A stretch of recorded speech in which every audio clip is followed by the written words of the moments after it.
सुद्धा जोरदार काय वाजवायचा.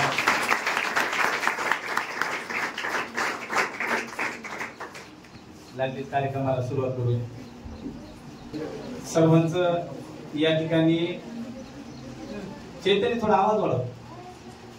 मनापासून स्वागत करतो आपल्या या द जयवर्धन क्लासेसच्या माध्यमातून.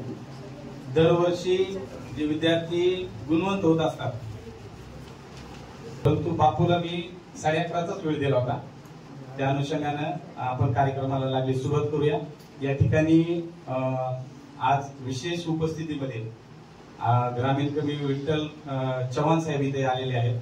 त्याचबरोबर आमचे मार्गदर्शक कुटे बापू सुद्धा या ठिकाणी आलेले आहेत. तर या ठिकाणी अकॅडमीच्या वतीने त्यांचं स्वागत करणं आपलं आद्य कर्तव्य आहे. आणि म्हणून त्याचबरोबर आमचे मित्र पत्रकार उजगरे सर आहेत, पत्रकार कदम साहेब आहेत, आमचे मित्र खालीद दादा आहेत. तरी शब्द सुनाने सर्वांचं स्वागत करतो. आणि या ठिकाणी बापूंचं स्वागत करण्यासाठी मी जय सरांना विनंती करतो की या ठिकाणी त्यांचं अकॅडमीच्या वतीने या ठिकाणी स्वागत करावं. चला बाळा.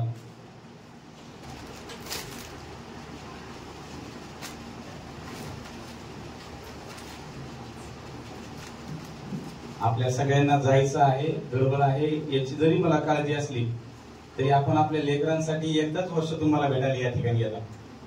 त्यामुळे हा कार्यक्रम अवघ्या 1 तासामध्ये आपण आटवण्याचा प्रयत्न करूया.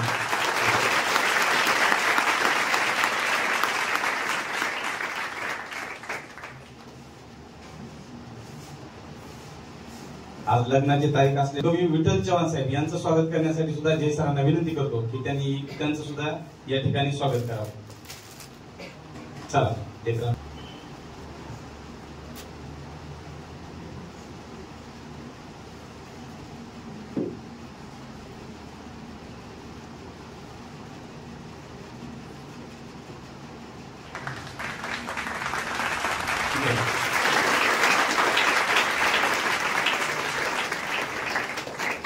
यानंतर ज्यांच्यामुळे आम्ही ही दत्तक योजना सुरू केली या वर्षीपासून आमचे मार्गदर्शक माझे वडील टी.जी. नाथ भजन सर, माजी मुख्याध्यापक के. प्रशांत बाबळगाव यांचं सुद्धा स्वागत करण्यासाठी जय सरांनाच विनंती करतो की पहिल्यांदा अकॅडमीत माझ्या क्लासमध्ये आतापर्यंत कार्यक्रमात आले. आतापर्यंत त्यांनी कधीच कार्यक्रमात आले नाही. त्यांचंच मार्गदर्शन आहे. परंतु यावर्षी आम्ही ते 50 विद्यार्थी त्यांच्यामुळे दत्तक घेतले. जोरदार सरांसाठी सुद्धा टाळ्या वाजवा.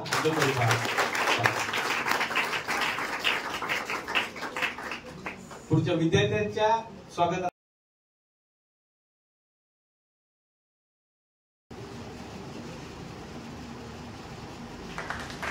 या ठिकाणी बाकी सर्व मान्यवरांचं शब्दसुमनाने स्वागत करतो. कारण त्यांच्या पाल्यासोबत आम्ही त्यांचं स्वागत आणि सत्कार करणारच आहोत. त्यामुळे त्यांचं तुर्तास या ठिकाणी टाळतो.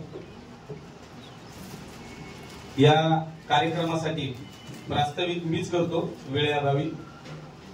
मित्रांनो, द जयवर्धन क्लासेसच्या माध्यमातून गेल्या 4 वर्षापासून पाथरी शहरामध्ये आम्ही नीट आणि जेडब्ल्यूचा अभ्यास बापू सुरू केला. जेडब्ल्यूचा अभ्यासक्रम म्हणजे आतापर्यंत फक्त कोट्याला जावं लागायचं राजस्थानला, किंबहुना फार तर नारायण इन्स्टिट्यूट आपल्या औरंगाबाद पर्यंत संभाजीनगर आली होती. पाथरी सारख्या ठिकाणी हे होऊ शकते यावर लोकांचा विश्वास नव्हता. ज्यावेळेला हे काम सुरू केलं, असा देते साध्य करिता साह्यास कारण अभ्यास तुका म्हणे, असं म्हणलेलं संत तुकोबारायांनी की कुठलीही गोष्ट असाध्य गोष्ट साध्य करता येते जर आपण सातत्य ठेवलं तर. आणि मग आम्ही तो निश्चय केला हे करायचं. हे करत असताना आप्त स्वकीय सुद्धा आपल्यावर टीका करतात. परंतु हे काम करत असताना मला सांगायला पालकांना फार गौरव वाटेल की या 4 वर्षामध्ये 7 डॉक्टर, 1 IIT आणि 31 इंजिनियर करायला आम्ही सफल झालेलो आहोत. खर तर हे काम करताना जी क्रीम होती बापू, ज्यांना आपण क्रीमचे विद्यार्थी म्हणून 90%, 95%, 96%, 98% हे सगळेच लातूर नांदेडला निघून गेले. मग आपल्याकडे विद्यार्थी राहिले जे 80%, 60% किंवा ज्यांना बाहेर पाठवायचं नाहीये, किंवा काही असे पालक आहेत की ज्यांना बाहेर जायचं नाही, खर्च आणि त्यांनी मग तो विश्वास टाकला आणि त्या विश्वासाला पात्र जय सर नांदेडून आले आणि ते आपण घेतला आणि मग त्या विश्वासाला पात्र ठरलो. ज्यावेळेला हा हॉल कन्स्ट्रक्ट करायचा होता त्यावेळेला आम्ही सगळ्यात मोठा हॉल ह्याला कन्सिडर करू लागलो की आपला खूप मोठा झाला. परंतु आताच बॅच बघितली तर आमच्या लक्षात येईल की हे हॉल 2 म्हणजे मधली भिंत पाडून आम्हाला 2 हॉलचा 1 हॉल करावा लागेल, की अशी परिस्थिती निर्माण झाली. आणि म्हणून कुठलंही काम करत असताना ते विद्यार्थी, पालक आणि शिक्षक असा एक त्रिकोण असतो. त्रिकोण. मी जाणीवपूर्वक असं म्हणलं की आजच पालक आले मला भेटायला, म्हणजे वर्षभरात पालक येतच नव्हते. कधी कधी काही पालक फोन करायचे, दादा तर म्हणायचे हे तुमचेच लेकर दोन सर तुमचे ते तुमच्याच हवाले. खाली दादा मला भेटले की म्हणजे तेच काय डॉक्टर इंजिनियर करायचं ते आम्हाला नाही, तुम्हालाच येते, आता आम्हाला काही सांगू नका. म्हणजे असं पालक भेटायचे नाही. एकदा याच्यासाठी सांगतो की आपले पाल्य कुठे शिकत आहे येणाऱ्या कालखंडात सुद्धा याची आपण फार जबाबदारीने काळजी केली पाहिजे. संत कबीर महाराजाला एकदा प्रवचनामध्ये एका व्यापाऱ्यानं प्रश्न विचारला की म्हणजे महाराज कोणतं धन सगळ्यात मौल्यवान आहे.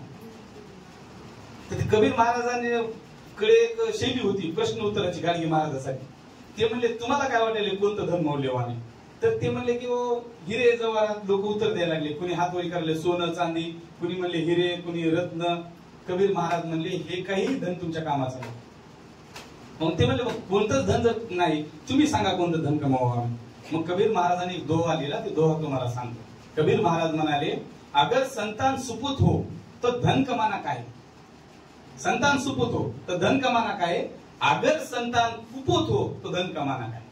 लोक म्हणले दोनदा तुम्ही म्हणाला धन कमाना काय, मग काय कमाव का नाही. कबीर महाराज म्हणले जर तुमचं संतती लायक निघाली पुढच्या पिढीसाठी तर ते त्याचं धन तेच कमवून ठेवत. तुम्ही कशाला कमीत बसले त्यासाठी. तुम्ही संतती कमवा. आणि जर तुमची संतती नालायक निघली तर तुमच्या मानेवर बसून म्हणले गळा दाबून पैसे घेईन म्हणले बँकेत. त्याच्यामुळे तुम्ही सगळ्यात जर तुमचं मौल्यवान धन आहे तर तुमच्या संतती आहे आणि ती घडवण्याचा प्रयत्न करा. मला हे सांगायचं पालकांना की सगळ्यात मौल्यवान जर आयुष्यात काय आहे तर तुमचे लेकर आहेत. की मी काल बोलता बोलता एक आमचे पालक येऊन गेले माझ्याकडे, अत्यंत गरीब कुटुंब आहे का ती पोरगी आली का आपली तोडकरी आहे ना, हा तिच्या पालकांना म्हणलं ती म्हणजे अक्षरशः मी तिच्याकडून काही फीस घेतलेलं नाही. मला वाटतं तिने 2000 रुपये पैसे भरले असतील. अत्यंत हुशार लेकरू गुणी लेकरू आहे. तिला ते माझ्याकडे आता 8वी 9वी पासून येते लेकरू. तिच्या पालकाला म्हणलं मला जास्त नाही तुम्हाला सांगायचं पण तुमच्या घरातला हिरच तुमची पोरगी एवढं मी सांगतो. मला तुम्हाला ते ओळखू आला तर बघा, नाही ओळखू आला तर तुम्ही तुमच्या लेवलला काय काम करायचं का. आणि म्हणजे सांगण्याचं तात्पर्य की आपला पाल्य कुठं जातोय, काय करतोय, शिकतोय का नाही शिकतोय. म्हणजे माझ्याकडे आता या वर्षी तर असं झालं की आम्ही गेल्या वर्षी बाबाचं बायपासचं ऑपरेशन झालं आणि आम्ही एक नवीन निश्चय घेतला की आपल्याला 50 लेकरांना दत्तक घ्यायचे आणि त्याच्यासाठी 540 विद्यार्थ्यांची परीक्षा घेतली देवंदर शाळेमध्ये. फार मोठी परीक्षा झाली. त्या परीक्षेच्या माध्यमातून विद्यार्थी आम्ही निवडले, गुणवत्तापूर्ण विद्यार्थी निवडले. त्यांना वारंवार संपर्क केला, फोन केला आणि ते विद्यार्थी यावर्षी तर आता चांगले मेरिटचे विद्यार्थी क्लासला आहेत. म्हणजे मला जे 80% विद्यार्थ्याला घडवायला वेळ लागायचा 6 महिन्याचा कालावधी जास्त जायचा हे बिफोर 6 मंथ आम्हाला ते आता या चांगल्या गुणवंत विद्यार्थ्यांमुळे शक्य होणार. म्हणून हा एक प्रण आम्ही हातात घेतला, विद्यार्थ्यांना घडवलं. पैसा हा दुय्यम आहे. तुम्हाला नाव मोठं कमवायचं असेल तर मी तर म्हणलं ना की हे सगळ्या गोष्टी दुय्यम आहेत. जे सरांनी आम्ही आता ते पुढे जाऊन बापू प्लॅन केला की एका गावात जायचं, त्या गावातल्या 10वीच्या लेकरांना भेटायचं आणि असं हाताला धरून त्याला घेऊन यायचं, चल तुला डॉक्टर बनवायचं. राष्ट्रपिता महात्मा ज्योतिराव फुलेंनी मुलींसाठी पहिल्या शाळा सुरू केल्या. तुम्ही कल्पना करा त्या कालखंडामध्ये किती विचित्र परिस्थितीला त्यांना सामोरं जावं असेल की धर्मानं शिक्षणाचे दरवाजे मुलींसाठी बंद केलेले होते आणि एकेका मुलीला उचलून आणावं लागायचं त्या कालखंडामध्ये. आम्ही आता ठरवलं आपल्या तालुक्याचा टॅगलाईनच बनली ध्यास गुणवत्तेचा विकास तालुक्याचा. आम्ही जे पैसे कमवले ते बस झाले आमच्यासाठी असं आम्हाला आता कळलं. आणि म्हणून आता ते जास्त करण्यासाठी आम्ही असं ठरवलं की आणखी प्रत्येक खेड्यात जाऊन एक विद्यार्थी आणायचा, त्याला डॉक्टर इंजिनियर बनवायचं, त्याच्या पायावर उभं करायचं. आणि एक नवीन संकल्प या वर्षीपासून घेतला म्हणजे वडिलांच्या ऑपरेशन नंतर झाला. कारण वडील म्हणले की मला योगायोगानं जीवनदान भेटलं.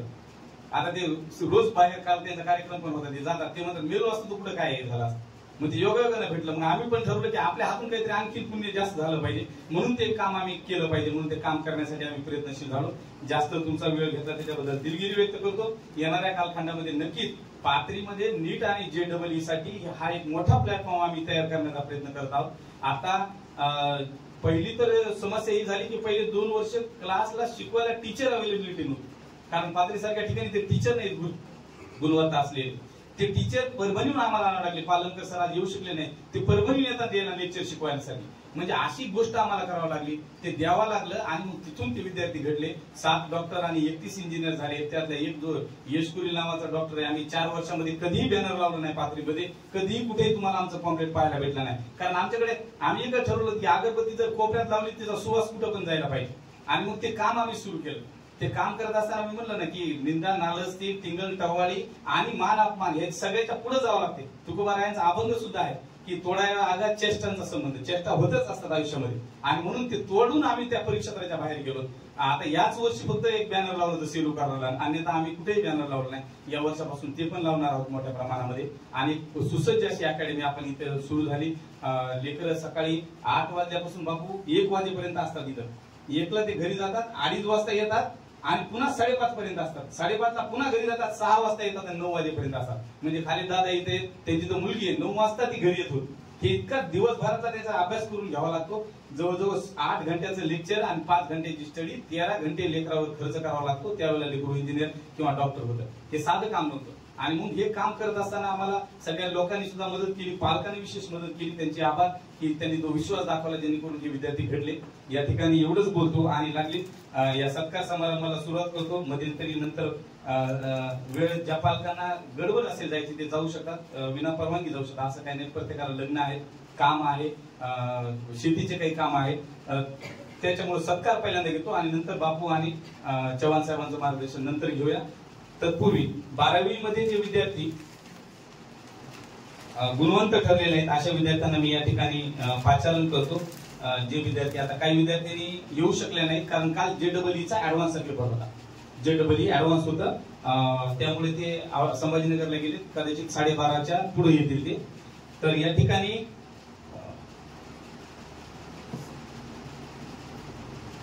शौकतला या ठिकाणी विनंती करतो, शौकतने यावं या ठिकाणी. खाली दादाला सुद्धा विनंती करतो. आता या ठिकाणी मार्क काही लिहिले नाही. हा या बाळा, जोरदार टाळ्यांनी शौकतचं अभिनंदन करा की यावर्षी JEEची एक्झाम तो क्वालिफाय झाला होता. परंतु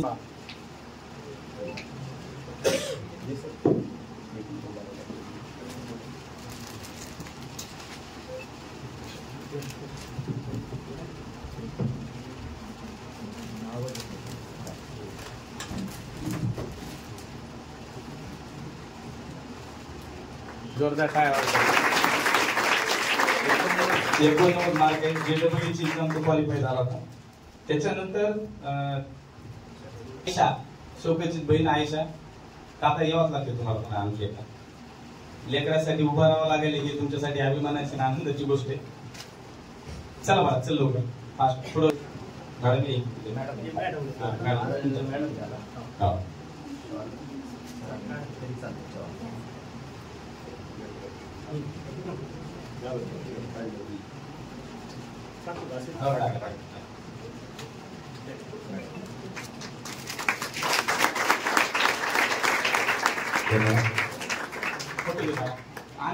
ज्ञानेश्वर निकम, ज्ञानेश्वरला विनंती करतो इकडे यावं. ज्ञानेश्वर सुद्धा JEEची एक्झाम क्वालिफाय झाला होता.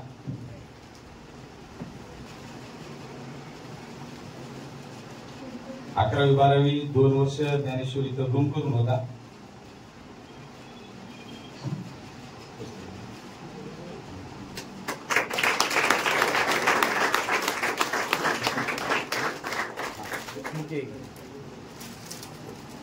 आणखी फोटो घ्या. 12वी कोण आहे धनराज. चला चला, श्रमण तू घेऊन येते बाहेर, प्लेट घेऊन येते आपल्याला. श्रमणकडे दे, श्रमणकडे. सांभा सांभा.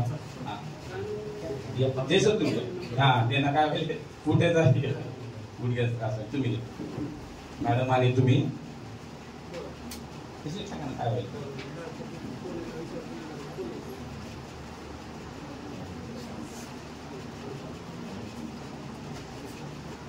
तू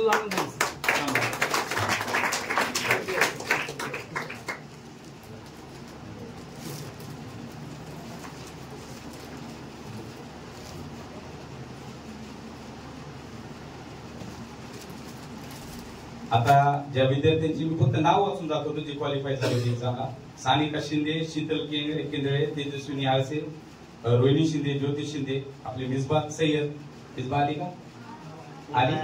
ये बघा मिसबाई. पालक आलेत का? या. चल श्रमणा ठेव मॅडम.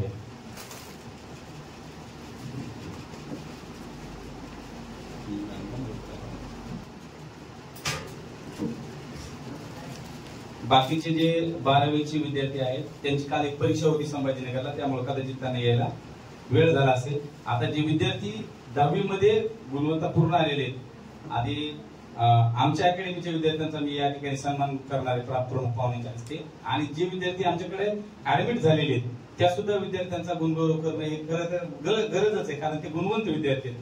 तर तत्पूर्वी नंदिनी रणे, आकांक्षा दुबदा, चला आकांक्षा, हिला इंग्लिश मध्ये 92 मार्क पडलेले,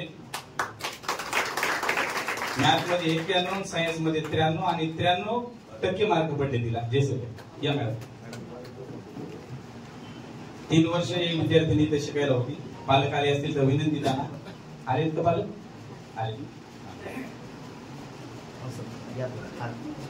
एक जण कोणतरी रील काढायला या, कोण कोण येते तिकडून बाहेर येत का पुरं ये बा, कुणाला ये.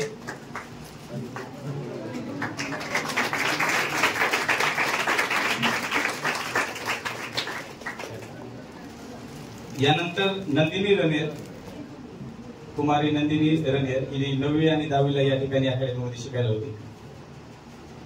तिला इंग्लिश मध्ये 93 मार्क आहेत, मॅथ मध्ये 80 आहेत आणि 89 सायन्स मध्ये 90% मार्क पडले तिला. तिचं सुद्धा अभिनंदन. पालक आलेत ना, या या, तू इथे ठेवून जा बा, तुम्हाला पाठवून दे ना. पुन्हा इथे ये बाळा, इथे आणि त्याच्या मागे उभा आहे.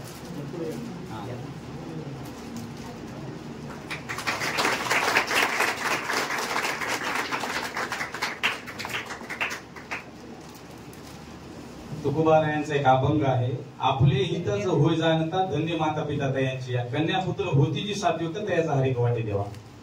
तर करतच आहे. यानंतर साराक्षी तोडकरी, चल बा, त्यांचीच आवडते. कधी कुठल्याही गोष्टीची शिकायत नाही त्या विद्यार्थ्यांची. मी म्हणला ना, मग 2000 रुपये मी मला आठवते तिने आतापर्यंत भरलेली तितक्या वर्षामध्ये. तिला कधी मी आटास केला नाही पैसे भरायचा, गरीब परिस्थिती आहे ती. 88 मार्क आहे तिला मॅथ मध्ये आणि सायन्स मध्ये तिला 94 मार्क आहेत, 85%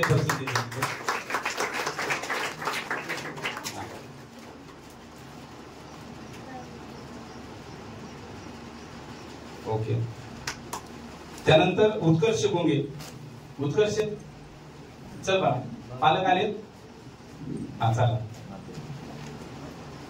उत्कर्षला इंग्लिश मध्ये 91 मार्क आहे, जोरदार टाळ्या वाजवत त्यासाठी.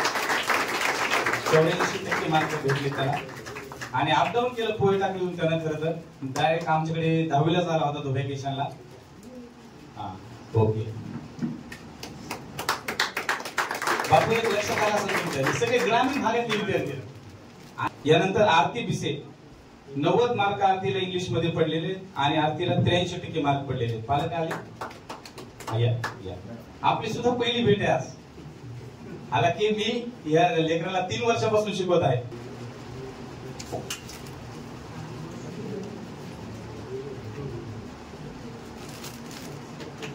बरोबर.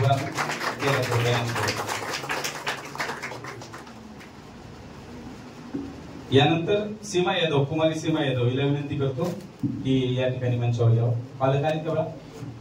या पालकांना विनंती करतो. सीमाला इंग्लिश मध्ये 80, त्याचबरोबर मॅथ मध्ये 74 मार्क पडले, 83% पर्सेंटेज आहे तिला सुद्धा.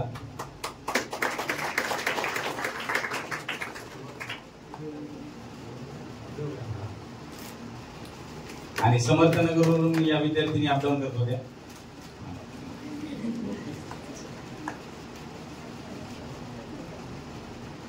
यानंतर कुमारी वैष्णवी साखरे, तिला सुद्धा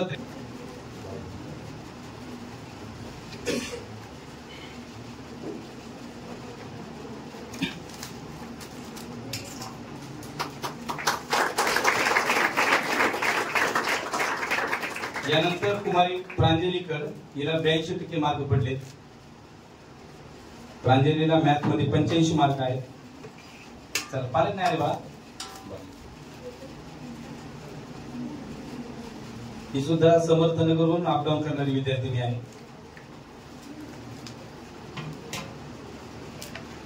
काय करा, तुमच्याच हातात राहू द्या. तिकडून आला की आलं लक्षात तुमच्या.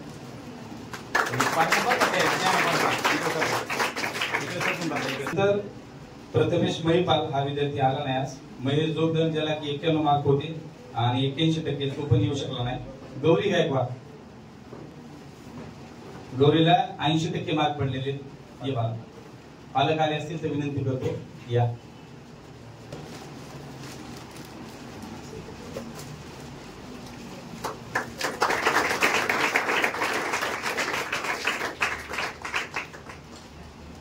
यानंतर निकिता महाडी, हिला 80% मार्क पडलेले.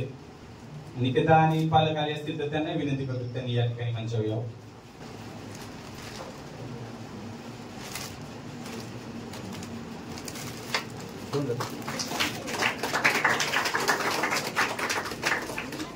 यानंतर संध्या राठोड, हर्षद गायकवाड. हर्षद चल बघा, हर्षदला सायन्स मध्ये 91 मार्क आहेत आणि त्याला 76% पडलेली. पप्पा नाही आले, स्नेहल आली नाही आली, ओंकार ओगले पण नाही आलाय, तक्ष भाग्यवंत, ऋतुजा चल बघा. तर 78 मार्क पडले तिला इंग्लिश मध्ये. पालक आले असतील तर त्यांना विनंती करतो त्यांनी यावं.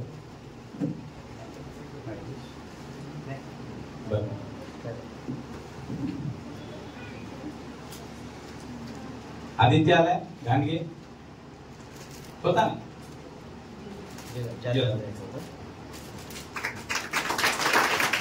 आणि नामदेव नाही आला.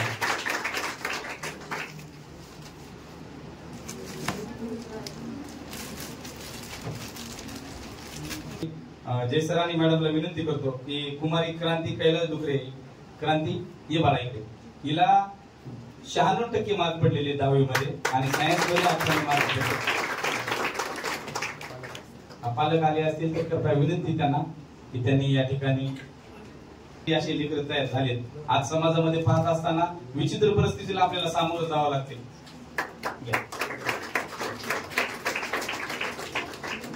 इतके गुणवान लेकर सुद्धा आपल्या कुटुंबामध्ये होणं ही खरंच अभिमानाची गोष्ट आहे. कुमारी अनुष्का अनिल लहाने, अनुष्काला विनंती करतो, 91% मार्क आहेत आणि तिला मॅथला 95 मार्क आहेत. पालकांना विनंती करतो की या ठिकाणी यावं. कांबळे काकांना विनंती या ठिकाणी यावं.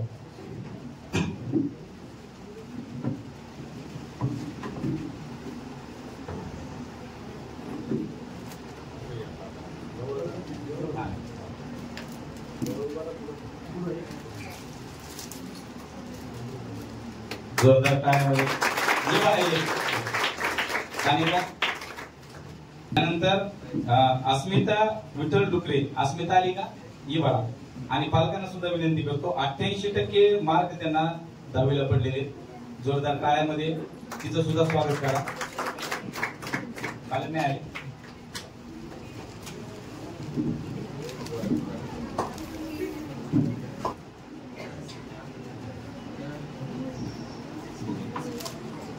इथे या समोर जागा नाही.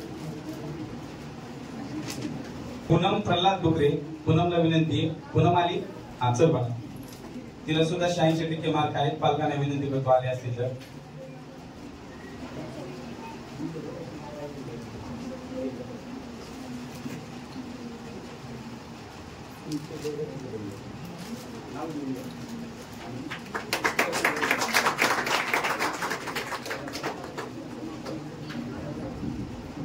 आली ना सरस्वती माणिक डुकरे, 87% हिला पण मार्क आहे. पालक आले का बाळा? नाही, ठीक. तर 2-3 विद्यार्थी राहिलेले.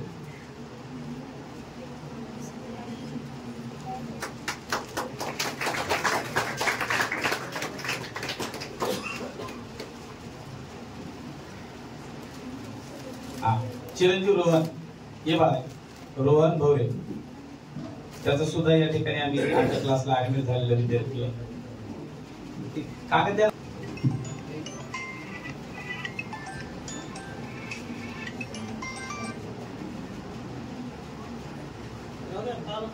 या ना, तुम्ही या भाऊ, या तुम्ही या, तुम्ही या इकडून या. जय सर, जय सर.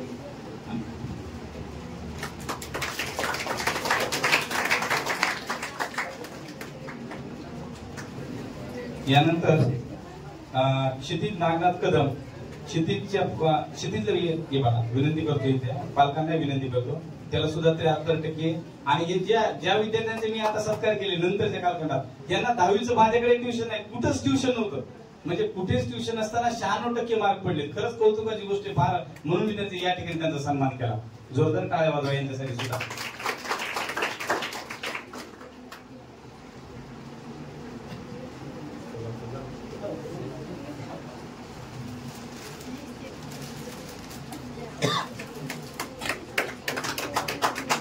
यानंतर चिरंजीव दत्ता कापसे मानवतून आपल्याकडे विद्यार्थी आलेला आहे, त्याला 88% मार्क पडलेले.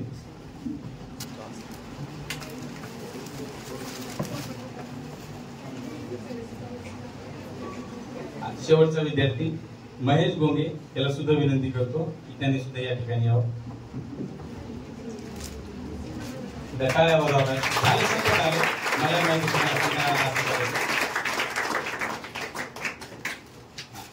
चव्हाण साहेबांना विनंती करतो, महेशचा सुद्धा सत्कार करा. महेश गोंगे.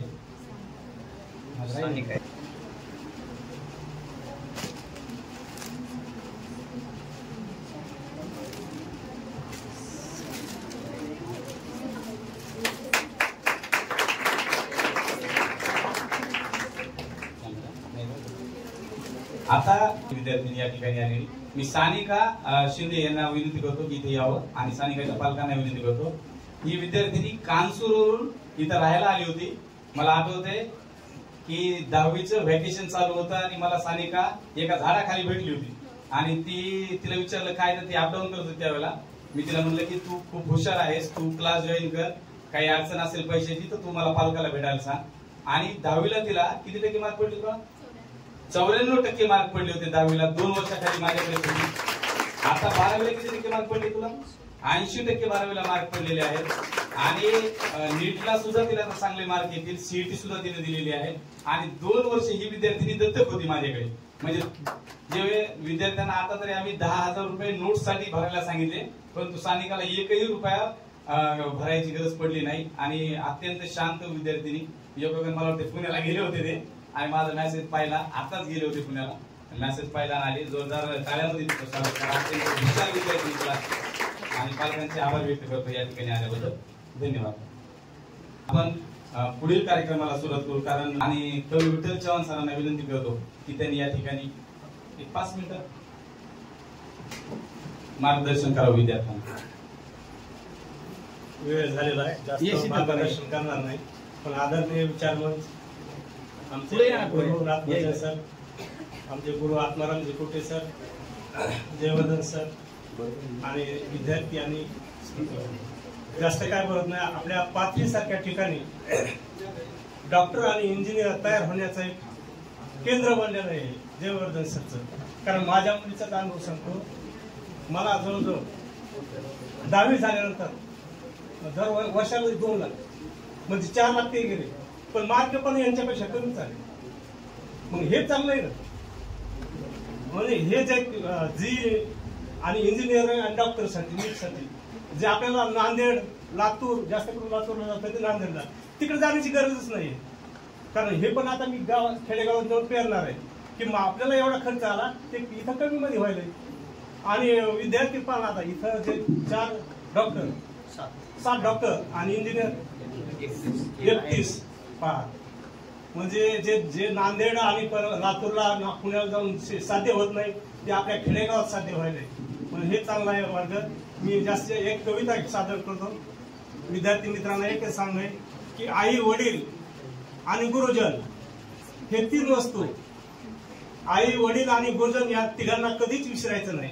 कारण वडील ह्या तुमच्या याच्या मागे श्रेय वडिलाचा पण हात आहे, गुरुचा हात आहे आणि आपल्या आईचा पण हात आहे. वडिलाला कधीच विसरू नका. म्हणून माझी एक वडिलावर कविता घेतो, जास्त वेळ घेत नाही. असं आहे का? बरोबर. तर माझ्या खेडेगावच्या आपल्या शेतकरीत आपण सर्व बापाची कविता घेतो. गेला सांगून बापा मातीच्या कानात, गेला सांगून बापा मातीच्या कानात, माझं लेकरू घे तुझ्या पदरात, माझं लेकरू घे तुझ्या पदरात. मातीवर बापाचा लय होता लळा, मातीवर बापाचा लय होता लळा, तहानलेली माती सांगते आबाळा, तहानलेली माती सांगते आबाळा. राही बाप माझा मातीमध्ये दंग, राही बाप माझा मातीमध्ये दंग. सदामुखी राई तुकाचा अभंग, सदामुखी राई तुकाचा अभंग. मातीवर बापाची लय होती माया, मातीवर बापाची लय होती माया. गेला राणी डोळा माती साठवाया, गेला राणी डोळा माती साठवाया. जन्मभर राबला केला तुझा संग, जन्मभर राबला केला तुझा संग. आणि म्हणे माझ्या विठ्ठलाचा मातीवाणी रंग, आणि म्हणे माझ्या विठ्ठलाचा मातीवाणी रंग. आणि जाता जाता बाप मातीशी बोलला, जाता जाता बाप मातीशी बोलला. भरून दे घर माझ्या लेकराला, भरून दे घर माझ्या लेकराला.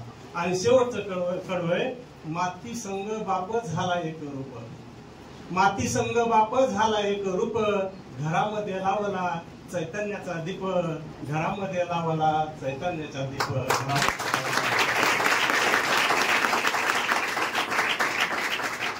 हा चैतन्याचा दीप पाहण्यासाठी बाप तर मूर्ती पहा. मी सगळे चैतन्याचा दीप आहे. आणि तीच बापाची इच्छा असती, आणि ती बापाची इच्छाला तुम्ही कधी विसरू नका, एवढंच माझं सांगणं आहे. गुरुजन वर्ग, आई वडील आणि आपला परिसर हे आपलं तुमचं केंद्र, याला कधी विसरू नका. धन्यवाद. झालंय 2 मिनिट खालीदारांनी थोडं मार्गदर्शन करावं. आजच्या आमच्या पाथरीसारख्या शहरामध्ये गोरगरीबांचे लेकरू असो त्या दुसऱ्या काही अडचणांनिमित्त बाहेरगावी मुलींना टाकण्यासाठी आपल्या ग्रामीण भागाचे असो का पुन्हा असो थोडं विचार करतो तर नातेवाईक. तर आता आपल्या पाथरीसारख्या शहरामध्ये जयवर्धन आणि हर्षवर्धन सरांनी आणि त्यांच्या टीमनं एवढ्या छोट्याशा गावात आम्हा बालकांना जे होणारा त्रास जे होता पुढं, तर ते त्रास लक्षात घेता त्यांनी आपल्या छोट्याशा शहरामध्ये एक अकॅडमी सुरू केली. त्याबद्दल मी त्यांचे मनापासून धन्यवाद देतो, त्यांचे अभिनंदन करतो. आजच्या कार्यक्रमाचे अध्यक्ष आमचे ज्येष्ठ मार्गदर्शक नाथभजन सर, कवी sir, Atmaramji Kute sir, Chavan sir, madam, Jayvardhan sir. मला एवढंच बोलायचंय की बाबा लेकरांना बोलायचंय किंवा जे हे तुम्हाला सांगतो, सर्वात जास्त कोणाला आनंद होत असेल, लेकरू अगर चांगल्या मार्काने पास झाला, कुठंतरी त्याचा नंबर लागला, तर मायबापाच्या नंतर कोणाला आनंद होत असेल तर गुरुला होते. आणि नाव बी कोणाचं निघत असेल तर ते गुरुच निघते. कुणी काय म्हणणार, फलाण्याचं पोरग, या शिंदे साहेबाचं पोरग हे झालं डॉक्टर झाला, आपल्या गोंगे साहेबाचं पोरग फलानं झालं, डुकरे साहेबाचं पोरग इंजिनियर झालं. पण सरला पण वाटतं की कुणी काय म्हणते, फलाण्या सरचा विद्यार्थी डॉक्टर झाला, फलाण्या सरचा विद्यार्थी इंजिनियर झाला. तर मायबापानंतर अगर कोणाला आपलं लेकरू काहीतरी व्हा अगर कोणाला वाटत असेल तर ते आपल्या गुरुला आणि शिक्षकाला वाटते. तर या जास्त मला सरने बोलवलं, आमच्या सर्व मुलांचं आणि पालकांचा इथं सत्कार केला. त्याबद्दल मी सरांचे आणि त्यांच्या टीमचे अभिनंदन करतो, कौतुक करतो आणि थांबतो. जय हिंद, जय महाराष्ट्र. धन्यवाद दादा. म्हणजे आता ती गोष्ट सांगू नये, पण दादाचा एक ऍक्सिडेंट झाला होता 2-3 वर्ष पाथरीतल्या लोकांना माहिती आहे. आणि नेमकंच ते 11वीला माझ्याकडे आले होते, त्यांना वरी चढता पण येत नव्हतं. आणि त्यांनी मला सांगितलं की सर असं असं आहे, एवढी काही फीस आता मी भरू शकत नाही, कारण माझ्या नेमकंच खूप ऑपरेशनसाठी पैसे 2-3 ऑपरेशन त्याची सलग, आणि एकच मुलगा टाकायला आले ते, तो म्हणजे शोकत, जो की आता JEE झाला होता. त्याला थोडंसं मुलगी काय करेल, हा मी म्हणलं दीदीचं काय चालू आहे मग, तर ते म्हणले किंवा तिला आता शिकत नाही, तिला घरी ठेवतो म्हणले, कुठेतरी टाकून देतो. तर मी म्हणलं तिची 1ही रुपया फीस भरू नका, जर ती इंजिनियर झाली तरच पुन्हा मी फीस घेईन म्हणलं ती झाल्यानंतर. आता काहीच घेणार नाही. मला अभिमान या गोष्टीचा की ते दोन्ही इतके सोज्वळ लेकर त्यांचे निघाले की अभ्यासामध्ये सतत ते एकही दिवस त्यांचा कुठल्याही क्लासला खाडा नाही. इतके की जयसरच्या आणि मॅडमच्या, तर मी मॅडमचा परिचय करून द्यायचा राहिलो नवीन पालकांना. इंजिनियर आहेत मॅडम पूजा मॅडम, जयसरांच्या मिसेस आहेत, दोघे इंजिनियर आहेत, आणि मॅडम त्यांच्या टीचर आहेत, हे सांगायचं विसरून गेलो मगाशी. तर अनावधानाने एक सत्कार आणखी राहून गेला लेट झाल्यामुळे. काल JEE परीक्षा असल्यामुळे आमची कुमारी शीतल केंद्रे ही विद्यार्थिनी आताच नेमकी मान तुडून डायरेक्ट आपल्या सत्कार समारंभात आली. तर ती शीतलला आणि पालकांना विनंती करतो की या ठिकाणी या. JEE पात्रतेतून ती क्वालिफाय झालेली आहे, काल ऍडव्हान्स सुद्धा झाली आणि उद्या भविष्यातली IIT इंजिनियर असणार आहे आपल्या क्लास. तर जोरदार टाळ्यांनी सत्कार करा. शीतल या ठिकाणी विनंती करतो की समोर यावं. अनिकेत 8 वाजता यायचे आणि डायरेक्ट संध्याकाळी 9 वाजता घरी जायचे. पालकांनी सुद्धा ते फार मोठं सहकार्य केलं. कालचा सुद्धा पेपर तिला चांगला गेला. 2 पेपर होते काल, JEE चे मेन्स आणि ऍडव्हान्सचे.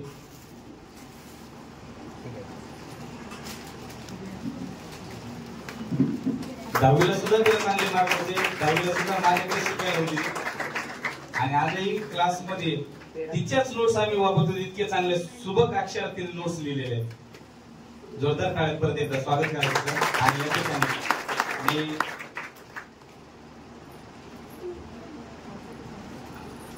नागभजन सरांना आमच्या पप्पांना विनंती करतो की या ठिकाणी त्यांनी अवघ्या कमी वेळेमध्ये, खरं तर ते फार बोलतात, मला माहिती आहे ते एक मुख्याध्यापक होते, त्यांचा अभ्यास फार आहे, सामाजिक फार आहे, फार बोलतात, परंतु वेळेचं हे करून त्यांनी कमी वेळेमध्ये विद्यार्थ्यांना मार्गदर्शन करावं असं मी त्यांना विनंती करतो.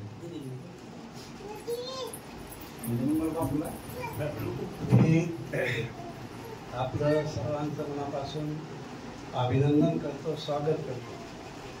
अकॅडमी सुरू अशी झाली की सरांचा क्लास नांदेडला होता आणि 2020 मध्ये लॉकडाऊन पडलं. लॉकडाऊन पडल्यावर मी जय सरांना फोन केला की तुमच्या क्लासेसचं कसं काय. तर त्यांनी सांगितलं की क्लासेस तर मोबाईलवर चालू आहे, म्हणजे ऑनलाईन. तर मी सांगितलं जर क्लासेस मोबाईलवर चालू आहेत तर ते पाथरीत घेतले काय, औरंगाबादला घेतले काय, नांदेडला घेतले काय. तुम्ही नांदेडला जिथं राहत आहे तिथं मी मोबाईलवर घ्यायला ना, तर तुम्ही पाथरीला या. मग काय केलं, ते गाडी घेऊन त्यांचा पसारा आणि सहला इथं घेऊन आलो. इथं घेऊन आल्यानंतर पाथरी शहरातले जे डॉक्टर होते, जसं डॉक्टर सासवडे साहेब, त्यांनी यांना आग्रह केला की कसं करून तुम्ही क्लासेस इथं घ्या. लॉकडाऊन जरी असलं तर बाकी मी डॉक्टर आहे, मी स्वतः काळजी घेतो. आणि त्यांनी इथं सुरुवात केली. डॉक्टर सासवडे सरांचा मुलगा तो MBBS ला लागला, MGM ला. तर ती सुरुवात पाथरीमध्ये झाली. संत तुकाराम महाराज असं म्हणतात की आपल्याही हिता जो होय जागता धन्य माता पिता तयाचे. त्याचेच माता पिता धन्य आहेत की ज्यांची मुलं आपल्या हिताला जागतील. आपलं हित काय आहे, आपलं अहित काय आहे हे ज्या विद्यार्थ्याला समजतं त्या विद्यार्थ्याला खऱ्या अर्थानं शिक्षण समजतं. आणि म्हणून शिक्षण ही जीवनामध्ये आमूलाग्र बदल घडवून आणणारी गोष्ट आहे. आताचे तुमचे मार्क पाहून तर मला आश्चर्य वाटलं की एवढे मार्क घेते. इंदिरा गांधींना पश्चिम बंगालमध्ये आता जे आपले सुमेध सर आहेत त्या युनिव्हर्सिटीमध्ये ऍडमिशन घ्यायचं होतं. माझे जाऊ आहे तिथं शिकवायला. त्या युनिव्हर्सिटीमध्ये टेस्ट घेतल्याशिवाय विद्यार्थ्याला ऍडमिशन नाही. इंदिरा गांधी 2 वेळा नापास झाल्या, पण 3ऱ्यांदा पास झाल्या त्या युनिव्हर्सिटीमध्ये. म्हणून मार्क यश अपयश जे आहे तर याला आपल्याला सामना करता आला पाहिजे. तुमचे मार्क, तुमचे ते गुणवत्ता पाहून मी तर आश्चर्यचकित झालो. मी पुन्हा एकदा तुमचं सगळ्यांचं अभिनंदन करतो. आणि अशाच पद्धतीने ज्ञान, information is not knowledge but application of information is knowledge. आपल्याला इन्फॉर्मेशन मिळणं हे काय ज्ञान नाही, परंतु त्या मिळालेल्या इन्फॉर्मेशनला, मिळालेल्या माहितीला आपल्या जीवनामध्ये सुसंचलित करणं हे ज्ञान आहे. आता हे उदाहरणानं तुम्हाला समजून सांगतो. मी जास्त शिक्षणासाठी औरंगाबादला ऍडमिशन घेतो. मला माहित नव्हतं. घरची परिस्थिती अत्यंत हलाखीची होती. हलाखीची म्हणण्यापेक्षा वडील सुतार होते, अडचण नव्हती काय खाण्यापिण्याची. आता आमचे मित्र कांबळे साहेब आहेत तिथं, त्या काळात त्यांना जमीन घ्या म्हणायचे. 5 एकर जमीन घ्या, 500 रुपये एकर जमीन होती. आम्ही गावकरी कांबळे साहेब आम्ही. तर आमचे वडील म्हणजे नाही, माझा मुलगा जर 10वी पास झाला तर मी पाण्याखाली 20 एकर जमीन घेतली असं समजा. पुण्यात त्या काळात म्हणजे वडिलांची त्या काळात ती सोच होती. म्हणजे माझ्या वडिलांचं शिक्षणाच्या प्रती एवढे गंभीर होते ते. आणि म्हणून आम्हाला जी इन्फॉर्मेशन मिळाली, मी कॉलेजला गेलो, कॉलेजला शिकायलो. इन्फॉर्मेशन 2 प्रकारचे असतात. एक अकॅडमिक इन्फॉर्मेशन असते आणि एक अकॅडमिक एज्युकेशनच्या बाहेरची असते. अकॅडमिक एज्युकेशन म्हणजे तुम्ही ज्या आता पुस्तकाच्या आधारावर गुणवत्ता मिळवली ती इन्फॉर्मेशन. आणि पुस्तकाच्या व्यतिरिक्त इन्फॉर्मेशन कोणती आहे, तर आम्हाला शिकवायला एक सर आले, त्यांचं नाव गजबीर सर होते. त्यांनी सांगितलं जे गरीब विद्यार्थी आहेत ज्यांना लवकर नोकरी पाहिजे तर त्यांनी हे केलं पाहिजे, नियड केलं पाहिजे, हे केलं पाहिजे. असे त्यांनी प्रोफेशनल एज्युकेशनची माहिती सांगितली. अर्थात त्या पुस्तकात ती माहिती नव्हती. तेव्हा मला एकदम म्हणजे असं वाटलं की सर म्हणाले की ज्यांना नोकरी पाहिजे त्यांनी हे शिक्षण घेतलं पाहिजे आणि ज्यांना जास्त शिकायचं आहे, ज्यांची परिस्थिती चांगली आहे त्यांनी जास्त शिकलं पाहिजे. मग शिक्षणाचे जे प्रकार आहेत, प्रायमरी एज्युकेशन, माध्यमिक education, higher education, professional education आणि फॉरेन एज्युकेशन. फॉरेन नंतर इथलं संपल्यानंतर फॉरेनला सुद्धा आपल्याला शिकायला जावं लागतं. तर मी म्हणलं एवढी ताकद नाही, आपल्याला लवकर नोकरी पाहिजे आणि म्हणून बीएड केलं की नोकरी. तर याला म्हणते सुसंचरित कर. इन्फॉर्मेशन मिळाली, सरनं मला सांगितलं नोकरी पाहिजे असं तर हे करा. पण त्यातल्या आम्ही काही विद्यार्थ्यांना ते केलं, चक्क नोकरी मिळाली. तर अशा पद्धतीनं आपल्याला जी शिक्षणातून इन्फॉर्मेशन मिळते, माहिती मिळते, त्या माहितीला आपल्या जीवनामध्ये सुसंचलित केलं पाहिजे. निश्चितच तुम्ही सुसंचलित कराल. तुमच्या भविष्याच्या उज्ज्वल भविष्यासाठी पुन्हा एकदा मी खूप खूप तुम्हाला शुभेच्छा देतो. आणि क्लास सुरू झाला तसं मी पहिल्यांदा या अकॅडमीमध्ये आलो. विद्यार्थ्याला माहित आहे मी कधी येतो का वर, पहिल्यांदा आलो, पहिल्यांदाच माझा सत्कार केला. मी त्यांचे आभार मानतो, तुमचे आभार मानतो आणि या ठिकाणी थांबतो.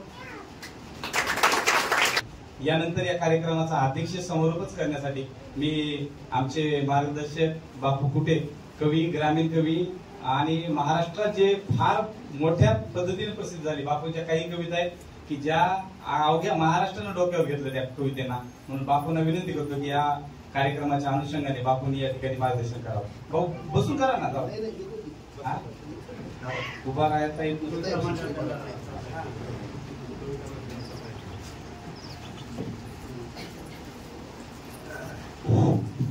आदरणीय विचारपीठ व सर्व गुणवान विद्यार्थी व त्यांचे पालक व आमचे मित्र नाथ भजन सर व त्यांचे 2 रत्न आणि त्यांच्या सुनबाई आणि पत्रकार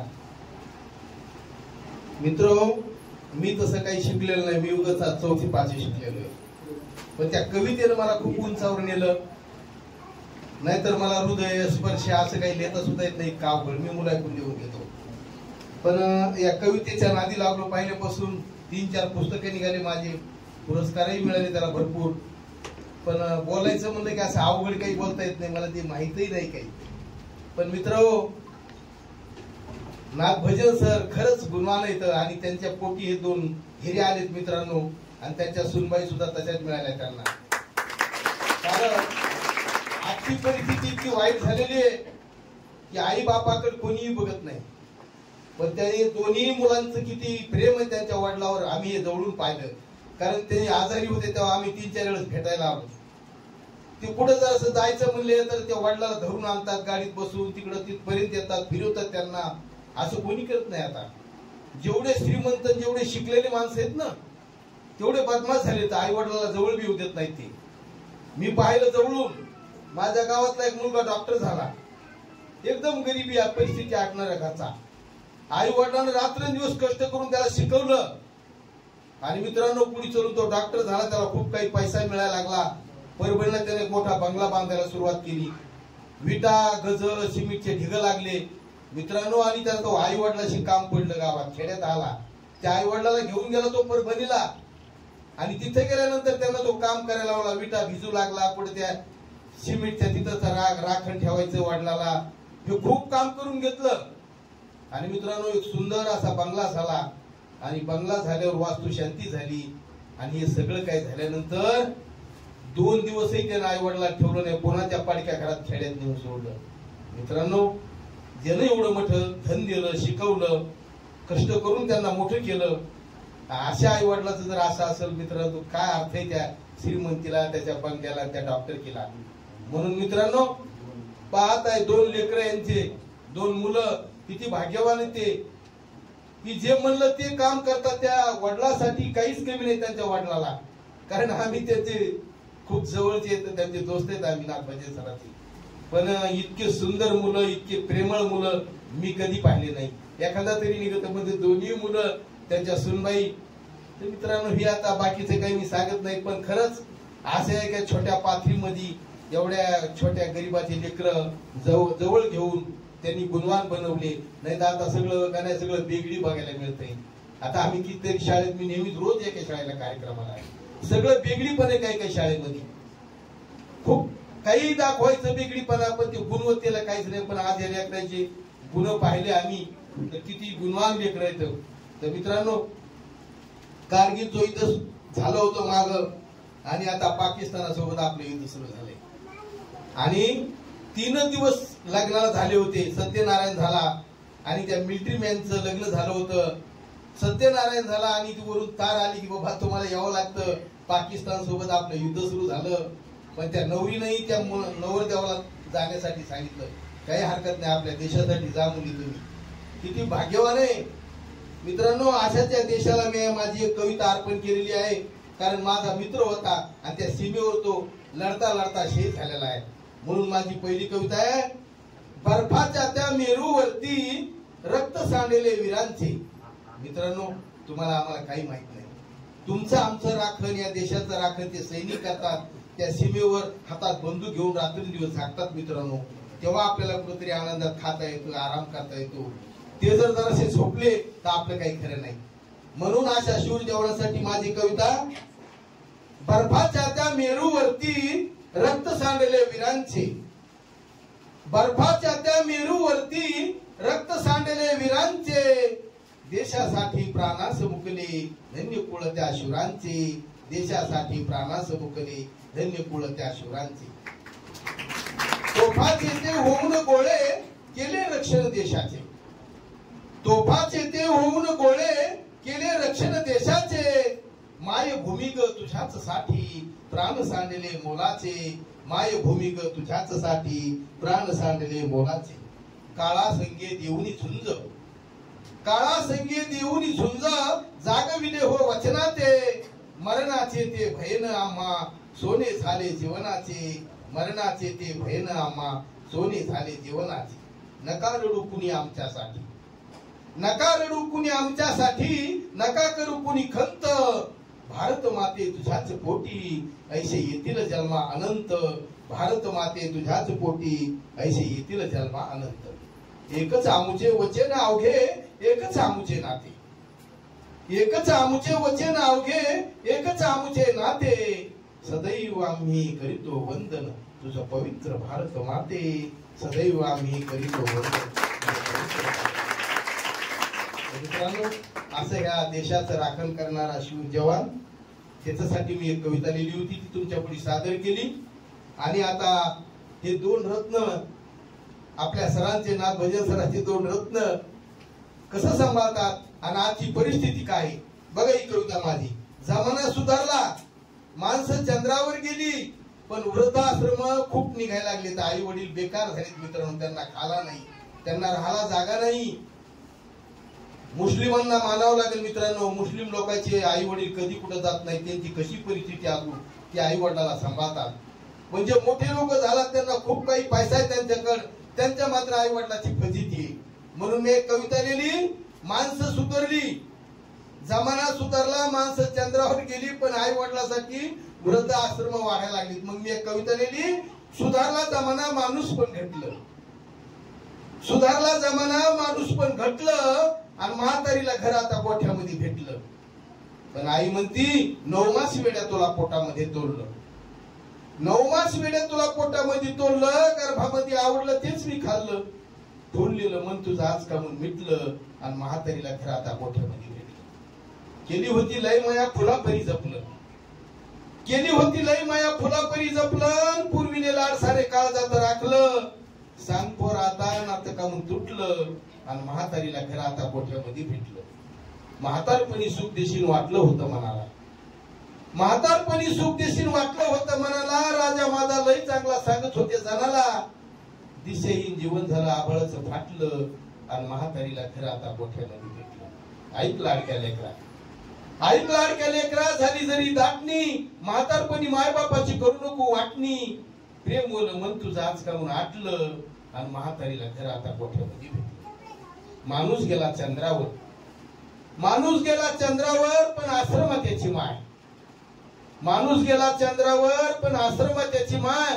मोठेपणा खोटा सारा कमाई तुझी काय, आईमुळेच वेड्या जग सारं नटलं आणि म्हातारीला खरं आता गोठ्यामध्ये भेटलं, म्हातारीला खरं आता गोठ्यामध्ये भेटलं. का शिकलेले सवरलेले माणसं असं वागतात, पण आपल्या समोरील दोन मुलं बसले सरांचे, त्यांचा आदर्श घ्यायला पाहिजे मित्रांनो, सगळ्यांनाच आदर्श घ्यायला पाहिजे. याच्यानंतरची माझी एक कविता आहे. खेड्यापाड्यामध्ये मुलीला शिकवत नाहीत, कारण एक 7वी 8वी 6वी 7वी झाली की घरी बसवतात, कारण भीती वाटते. जमाना असा झालेला आहे. म्हणून ह्या पाथरीमध्ये त्या दोन बहादर माझ्या मित्रांनं ही अकादमी काढली आणि तुम्हाला सगळ्याला सुविधा करून दिली. मित्रांनो इथं याला काही भीती नाही, कारण ते आपले भाऊ येतं, आपल्या जवळच येतं. म्हणून इथं जास्तीत जास्त जणांनी येऊन हे शिक्षण घ्यावं मित्रांनो. त्याच्यानंतरची माझी कविता माझ्या खेड्यामधली आहे. मला या शाळेमध्ये ना काही शाळेमध्ये पुस्तकं वह्या द्यायची, मीच गरीब आहे, पण मला माझ्याकडे काय आलं की मला राहत नाही. तर मी शाळेत जातो. शाळा एक सुरू होऊन समजा 8-15 दिवस झाले की शाळेत जायचं आणि विचारायचं कोणी कोणी वह्या आणल्या, कोणी कोणी दप्तर आणले, कोणी नाही आणले. असं एकदा गेलो विचारलं तर सगळ्यांनी दप्तर वह्या आणल्या होत्या, पण 4-5 जणांना आणल्या होत्या. एक मुलगी होती, त्या मुलीने हात वर केला. मी मला अगं 15 दिवस झाले शाळा सुरू होऊन तू अजून का आणलं नाही. ती म्हणे काका तुम्हाला माहिती आहे माझे पप्पा पितात म्हणून. माझ्या आईनं महिनाभर काम केलं की माझ्या लेकीनं दप्तर वह्या सगळं काही आणावं, म्हणून त्या आईनं माझ्या पैसे जमा केले 2-3 हजार रुपये आणि गाडग्यामध्ये दुरी याच्या डाळीमध्ये लपून ठेवले, गाडग्यात उतरंडीत अजून खेड्यापाड्यात. आणि म्हणली आता 2-3 दिवस अजून काम करते, मग हिला सगळं साहित्य आणते. आणि आई गेली कामाला कुठेतरी, पिदाड आलं, सगळं घर धुंडाळलं आणि त्या डाळीतले ते पैसे काढले आणि पाथरीला येऊन सगळं पिऊन टाकले, ते सगळे पैसे उडून टाकले. असं तिनं मला सांगितलं. म्हणजे मला सांगा बापू आता कुठून आणू मी दप्तर. मग मी त्याला एक दिवस भेटलो, त्याला म्हणलं नालाय का, अरे एवढी छान तुझी लेकरू, एवढी गुणवान तुझी मुलगी, आणि तिला शिकू दे ना, तू तर काही रुपयाची मदत करीत नाहीस, पण बायकोचे सुद्धा पैसे तू दारूत घालायलास. म्हणून त्याला मी त्याच्यावर एक कविता लिहिली होती. नको राहूस आडानी भोळा, जरा लेकीला शिकव शाळा. नको राहूस आडानी भोळा, जरा लेकीला शिकव शाळा. जग गेलंय बघ हे चंद्रावर, आपण बसलो तर घरीच उमऱ्यावर. नको लावूस हात तू भाळा, जरा लेकीला शिकव शाळा. देशात झाली या प्रगती स्पर्धा, तुझ्या डोक्याचा रिकामा झालाय खुर्दा. दारू पिऊन करू नको चाळा, जरा लेकीला शिकव शाळा. आता यंत्राचा मानव करीतो काम, हाडमासाचा तू झालास वेड्या हराम. नको कमवू पैसा काळा, जरा लेकीला शिकव शाळा. कुठे शाहीर सांगतो जरास ऐका, देत सरकार सुविधा सुंदर बाका. द्या वचन कायदा पाळा, जरा लेकीला शिकव शाळा. अशी त्या मुलीसाठी मी एक कविता लिहिली. तर पुन्हा एक कविता आहे माझी. शिकल्यानंतर माणूस किती सुधारतो आणि त्याला कोणी लुटत नाही, आणि आडाणी राहिल्यानंतर मग त्याची किती फजिती होती संसारामध्ये. आणि तुम्ही जर असं नाथ भजन सराच्या या मुलाच्या शाळेमध्ये जर येऊन शिकलात मित्रांनो, तर जीवनामध्ये तुम्हाला कोणी फसवणार नाही अशी मी गॅरंटी देतो. आणि माझी एक कविता आहे की शेतकऱ्या गावात मी लिहिलेल्या आहे. 2 मुलं, 10-15 एकर शेती आणि एक 5-7 पत्राचं घर त्यांचं. रात्रंदिवस कष्ट केले मित्रांनो. पण त्याचं जे मधलं पदर फुटलेलं होतं त्याला छिद्र होती.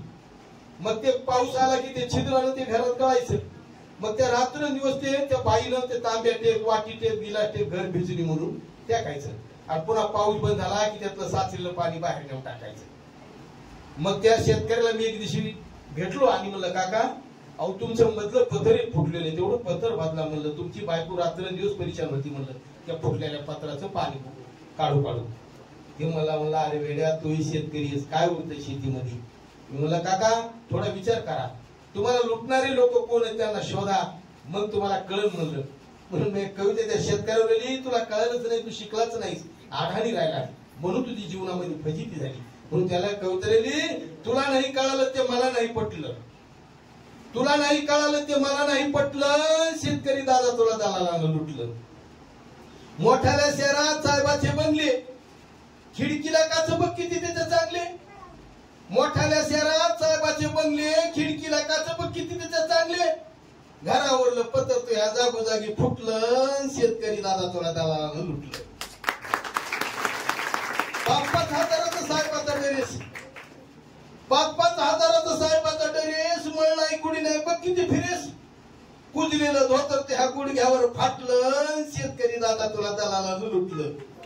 साहेबाचं जेवण बिअरबार मध्ये असतं, साहेबाचं जेवण बिअरबार मध्ये असतं. बिअर पिऊन चिकन खाऊन साहेब झाला मस्त.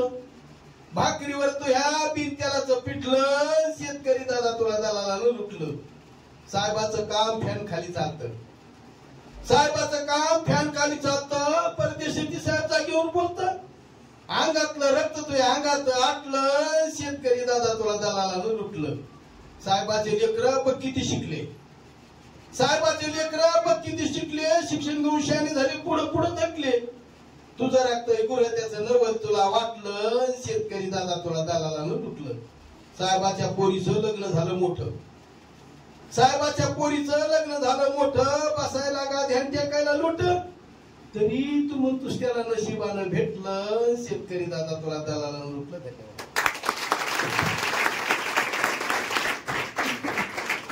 अगदी बापू हे ग्रामीण भागात राहणारे आहेत. गेल्या 10 वर्षापासून त्यांचा माझा सहवास आहे. अत्यंत कमी शिक्षण झालेले बापू, परंतु जीवन काय आहे त्यांच्या कवितेतून आपल्याला पाहायला भेटते. नेहमी मी म्हणत असतो की कधी कधी आळानी माणसं शिकलेल्या माणसाला जीवन शिकवतात. त्याच्यामध्ये एक उदाहरण म्हणजे बापूसाठी जोरदार याचा टाळ्या वाजवा. आणि या कार्यक्रमामध्ये एक थोडस आणखी तुमचा वेळ देतो, 2च मिनिटाचा कार्यक्रम जवळपास संपलेलाच आहे. आमचे विद्यार्थी 2 विद्यार्थी थोडे उशीर आले. बीड जिल्ह्यातून खरं तर ते लेकरं माझ्याकडे शिकायला आहेत. मला फार अभिमान वाटतो आणि विशेष करून मला माधवीचं फार कौतुक वाटते की अत्यंत शांत आणि मनमिळव आहे ती. माधवी आली का? हा ये बाळा.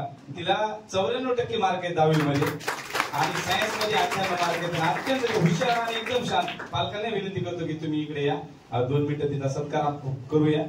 मॅडमला विनंती करतो की माधवीचा या ठिकाणी सन्मान करावा. दोघं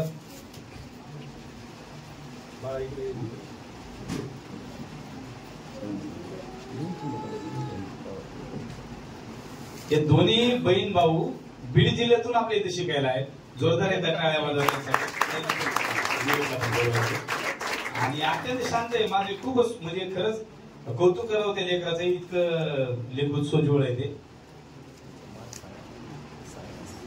सायन्सला 98 मार्क पडणं म्हणजे साधी गोष्ट नाहीये. 2 मार्क कुठेतरी अक्षर चुकीतून जातात.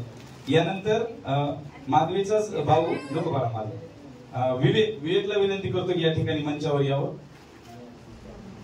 86% विवेकला मार्क आहेत. विवेक सुद्धा स्वागत करण्यासाठी आणि आणले दे बाळा.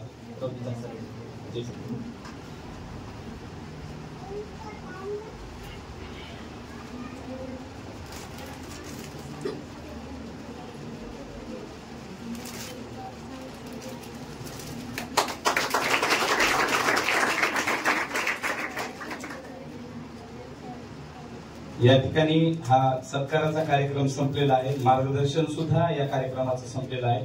शेवटी आभार प्रदर्शन आहे. जय सरांना विनंती करतो की या कार्यक्रमाचा शेवट आभार प्रदर्शनाने होईल. विद्यार्थी याच ठिकाणी कार्यक्रम संपल्यानंतर बसतील. अल्पहाराची त्यांची व्यवस्था याच ठिकाणी आणि पालक माझ्यासोबत खाली येतील अशी त्यांना विनंती करतो. मैं हिंदी में बात करने का आदी हूँ. थोडा प्रयत्न करतो मराठीत बोलण्याचा. तुम्ही समजून घेण्याचा प्रयत्न करा, चूक भूल झाली तर. आजच्या कार्यक्रमाला उपस्थित राहिलेले सर्व पालक यांचे आभार. आमचे मित्र पत्रकार सगळे त्यांचे खूप आभार. आणि आदरणीय खालिद दादा असतील, नागभजन सर असतील, आमचे कवी चव्हाण साहेब असतील, या सर्वांचे आभार. आणि कदाचित तुम्ही कविता कधी ऐकल्याच नसतील विद्यार्थ्यांनी, पण कविता ऐकल्यानंतर कविता कशी असायला पाहिजे ह्याचं जे आपल्याला आज प्रथम दर्शी पहिल्यांदाच कदाचित तुम्ही ऐकल्यानंतर जी तुम्हाला फिलिंग आली आहे, ती फिलिंग अशीच बरकरार ठेवण्यासाठी मधात मधात कधी कधी विद्यार्थ्यांवरती त्यांच्या असलेल्या कविता, सामाजिक भूमिकेवरती असलेल्या कविता ऐकवण्यासाठी आपण नेहमीच त्यांना पुढील प्रोग्रामला सुद्धा बोलूया असे आमचे आदरणीय आत्मारामजी कुटे ग्रामीण कवी या सर्वांचे मी आभार व्यक्त करतो. आणि आपल्या कार्यक्रमाला उपस्थित राहिला आपले सर्वांचे आभार व्यक्त करून हा कार्यक्रम संपला असं जाहीर करतो. थँक्यू.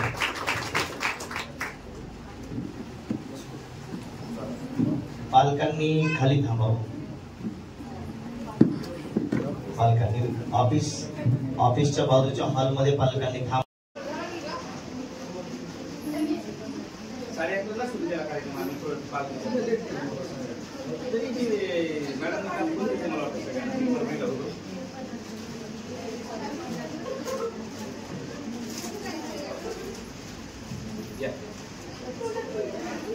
आणि सेंटरमध्ये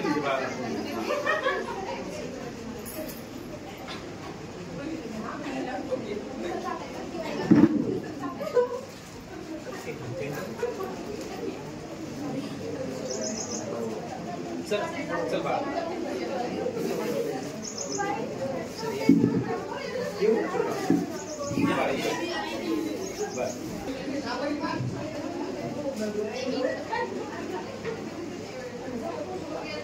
या आणि